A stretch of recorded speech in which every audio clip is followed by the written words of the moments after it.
his massive frame, shiny ball dome, and knockout power that shut down nights early.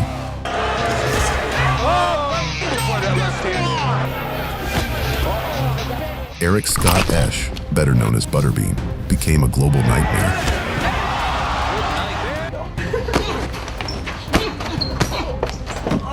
Feared for his habit of flattening overconfident boxers wherever they dared to stand. When the opponent in front of him can nail him a little bit, like Funmaker. And that's exactly why fans loved him. Butterbean turned underestimation into a full-blown emergency for anyone cocky enough to test him. It is. Oh, that's about it! Here are the fighters who learned the hard way that confidence is great until Butterbean shows up to humble you in real time.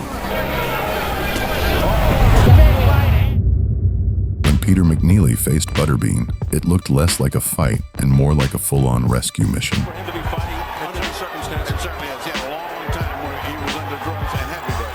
Let's go to this. Butterbean goes right to it. Fighter, he fights good 4-round fights. Pounds lighter than Butterbean. There's a A little too much. Didn't die to train on life. to the glove of McNeely.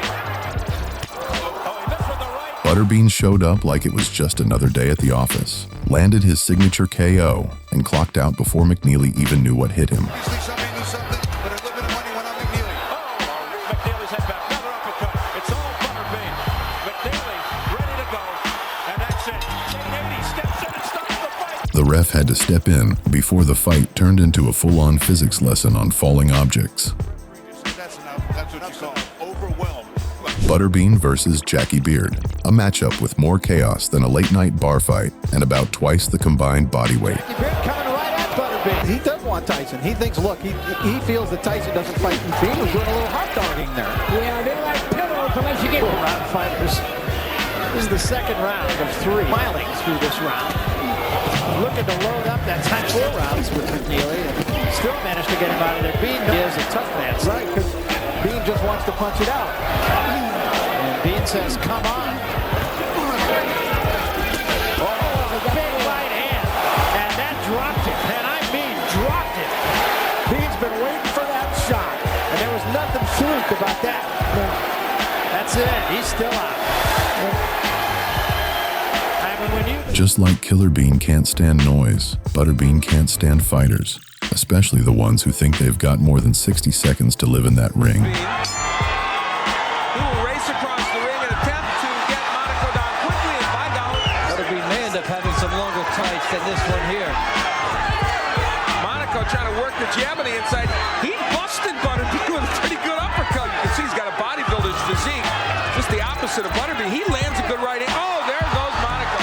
Second knockdown. Lewis learned that lesson the brutal way when Butterbean sent him crashing to the canvas like a stunt double practicing the world's most dramatic fall. There goes Monaco. And I mean, there he goes.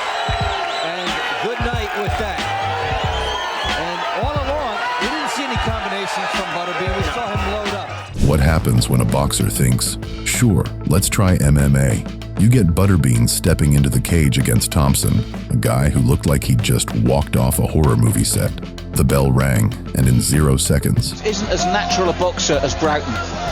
Do you know this? And I think that There you go. There it is. Oh, that's about it. I mean, that's about it. Butterbean has done it. Thompson still looking for the takedown. I don't think he's quite aware. Out. And it clipped him on the nose. I don't think it actually caught him clean in any way. welcome to Birmingham, Alabama, where Butterbean spent the night turning Pat Jackson's face into a full-on jigsaw puzzle. Bills. And in truth, we thought that Myers was done. And there is a little blood trickling also. We're in round 2. And they told Butterbean not much. Hold on. Good body work by Butterbean. Touches the body, then go upstairs. Now he's uppercutting. The interesting thing, Dave, is it'll be scheduled for 3. Yeah, thank you. In all the chaos, even the ref got tagged, like he'd accidentally wandered into the wrong part of town. Unfortunately, he walks into the best punch of the fight. At the end of the round, he's separating the fighters. And referees cannot protect themselves at all times the way fighters do it. The fight is stopped not because Terry Wood got knocked down, but because Pat Jackson doesn't want to go on and one happy guy is Terry Wood. Imagine getting smushed flat like a pancake under Butterbean's lunchbox fists, and then sticking your tongue out like it's part of the celebration. That's exactly what Talon did. 3 rounds in, Butterbean had him redecorating the canvas. Was Kenny Keene front of the man after having turned pony against Talon? Talon with some counterpunching of his own. Butterbean missing with the right hand, scoring with a left and a right as Talon comes in. How many fights does he have? Well, Talon just got knocked, and Butterbean trying to add his 32nd knockout. And he sends Talon down here in round 2. Being comfortably in control in this 4-round bout as he continues to pound the overmatched Talon. Torm Jones, the great defensive lineman from the Dallas Cowboys. Big different psyche. It's a whole different sport. Well, the way Talon's getting pounded, he may think the opponent in front of him can nail him a little bit like Funmaker. And instead of getting up, Talon served his best oops face, tongue out for extra flair. Maybe it was muscle memory, or maybe Butterbean just fried his Wi-Fi. Either way, Butterbean snags another W. After snagging the IBA Super Heavyweight title, Butterbean faced Ed White in what seemed like a real test. Ed even got in early and sent Butterbean to the canvas. Under 400. So that's when he went on the Ed White starts him off. The fighters in history. Great advantage here, and he's putting it to good use. Being going back tonight. Yeah, he did. He doesn't care about the nice body shot, but again, between rounds. Really gets caught the left hook. Butterbean goes down. But that just woke the beast inside Butterbean. Left hook by Butterbean. Moments later, Butterbean surged back with his signature knockout power. Bean trying to suddenly punch him, and he does there with a right hand, and down goes White. Butterbean comes with that big left hook, a right, which stunned him first, and then the left sort of pushed him into the rope following that knockdown. Big right hand, and then a bit of a push with the left. Butterbean charged out, throwing bombs like a man who hadn't eaten in 3 days and just spotted dinner. Vested there, fights all the way through, so he can fight 4 times, and despite all the jokes in the beginning, he's got Murray Sutherland. Right hand gets Butterbean, the nickname, and going all over the place. In fact, he's landing anytime he feels like it. That time, Doug Norris got his head in his skull. Butterbean coming forward with some good shots. And you're seeing some tough windmilling by Butterbean. First round, right as the bell rang, Doug slipped in a quick shot before anyone could blink. Big mistake. That's like teasing a bear already raiding your picnic. By the end, Butterbean storms in with a buffet of punches, swinging like someone just stole his last pepperoni slice. You see a reason why. He'll outbox him, but then he'll get popped. They clashed heads, and that's what hurt Doug Norris. I was joking, but that was the problem. Well, it's wild now, folks, and there goes Doug Norris. It's over.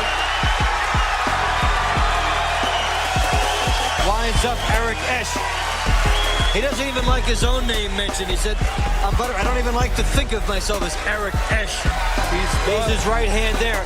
Butterbean versus Patrick Graham looked less like a championship bout and more like a schoolyard bully collecting lunch money. He likes to just kind of cave in, vaporize.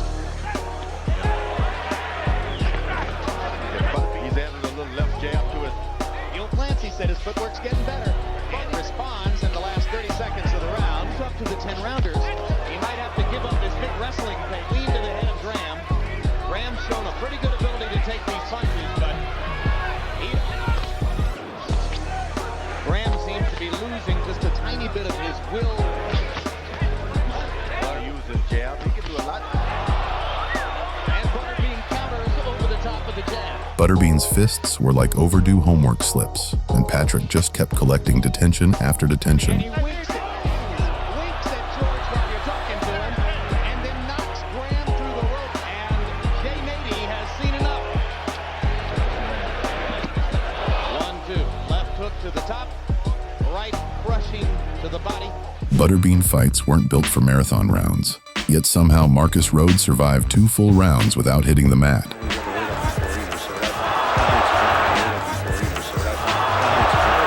Not a bad amateur, had a little bit of courage. He has power. He's got a lot of knockouts. A big Rhodes not exactly a ballerina in there, though. By round 3, Butterbean decided overtime wasn't on the menu. He slammed in with those lunchbox fists, and Road hit the canvas like someone just cut the Wi-Fi mid-movie. Right now, it's just a sideshow. Big ripping shots by Butterbean. Now trying to get up on his feet, and it is over. It was the body shots. He had hit him a couple good ones. And, you know, you were right, Scott. Why would Rhodes stand in front of the beam? Butterbean facing a taller opponent was just another Tuesday at work. Whitfield tried to use his height. Butterbean just saw a larger target begging to get toasted. He starts to rush in, and he stops. And he starts, and he stops. There's that right. Well, Butterbean with 19 wins, 9. There's that wild swing. Tribal Nation.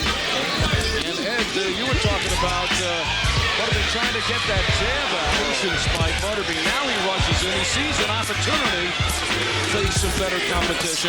Yeah, he says his technique has been to wear people. Butterbean now. Butterbean knows he's closing in. Whitfield, watch out. Hey, you want to be famous? By the final round, Whitfield was getting served a full combo. Punches so hot, they could have seared a steak. Medium rare, no sides needed.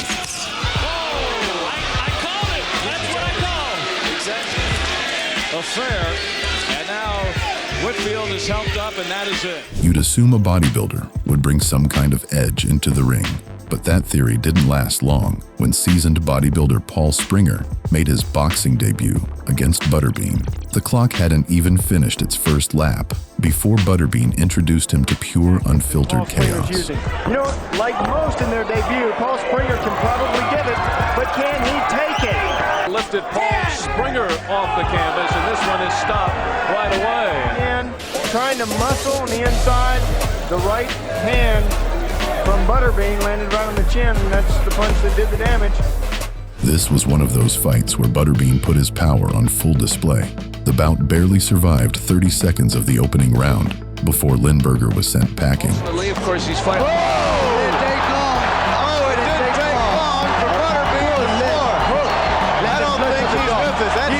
He's out. On his feet, he's out. I have that one punch. I don't know how quick that was. I think that was about the quickest knockout I've ever seen. That's the first punch.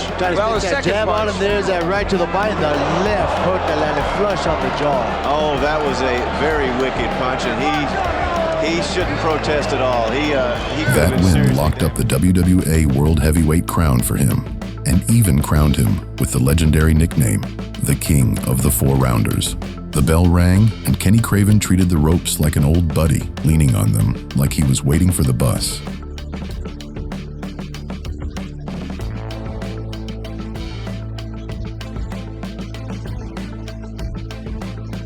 Unfortunately, Butterbean turned him into a human speed bag, hammering away while Craven just stood there like he was auditioning for a pain tolerance contest. And here comes the inevitable.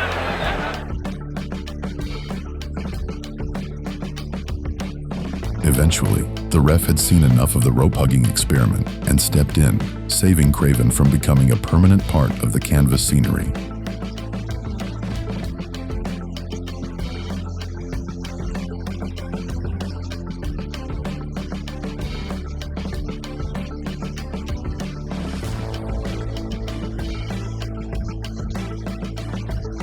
Just like, say, Saitama from One Punch Man, Butterbean skipped the pleasantries. One punch later, Phillips was flying into the ropes like someone just yanked the plug on reality. Good combination from Rodney, and he's starting to get a mistake, and then it's all over, but he needs to get off of those ropes. That's it.